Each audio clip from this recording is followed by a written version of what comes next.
এটি শুধু একটি ছবি নয়, এটি তোমার পুরো জীবনকে প্রতিফলিত করে। যদি তুমি এটি বুঝতে পারো, তবে তুমি তোমার জীবনকে বুঝতে পারবে। এই রথটি শুধু একটি যুদ্ধের বাহন নয়, এই রথ হলো তোমার শরীর। আর এই রথে বসে আছে অর্জুন, তিনি হচ্ছে তোমার আত্মা। আর রাজ ধরে আছে শ্রীকৃষ্ণ, যা তোমার চেতনার সর্বোচ্চ রূপ। রথে বাঁধা পাঁচটি ঘোড়া, যা তোমার পাঁচটি ইন্দ্রিয়। এই ইন্দ্রিয়গুলো প্রতিনিয়ত টেনে নিয়ে চলে তোমাদেরকে কামনা, লোভ আর বিভ্রান্তির দিকে। আর এই ঘোড়াগুলোর লাগাম হলো তোমার মন, এবং সেই লাগাম যদি কৃষ্ণের হাতে থাকে, তবে তুমি সঠিক পথে থাকবে। কৃষ্ণ এখানে শুধু একজন দেবতা নন, তিনি তোমার আত্মসচেতনতা, তোমার উচ্চতর চেতনা।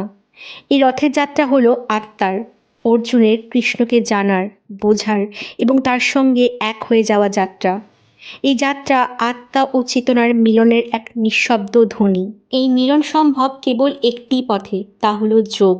সেই যোগ হতে পারে ভক্তিযোগ, কৃষ্ণের প্রতি ভালোবাসা; কর্মযোগ, নিজের কর্তব্যকে সেবারূপে গ্রহণ; বা জ্ঞানযোগ, নিজের প্রকৃতি ও সত্যকে উপলব্ধি করা। এই যোগ ছাড়া আত্মা কখনো চেতনার সংস্পর্শে আসতে পারে না। এই ছবির সবচেয়ে গুরুত্বপূর্ণ চরিত্র, রথের উপর ধ্বজারূপে যিনি বিরাজমান, তিনি হলেন হনুমান। তিনি হচ্ছে তোমার অটল বিশ্বাস, অটুট ভক্তি। যদি এই বিশ্বাস না থাকতো, যদি হনুমান না থাকতেন, এই রথ মাঝপথেই ধ্বংস হয়ে যেত। আমি আর তুমি মাঝপথেই ধ্বংস হয়ে যেতাম। তাই মনে রেখো, জীবন একটি রথ, ইন্দ্রিয় তার ঘোড়া, মন তার লাগাম, আত্মা তার আরোহী, চেতনা তার সারথি, আর বিশ্বাস সেই ধ্বজার হনুমান, যিনি রথকে টিকিয়ে রাখেন।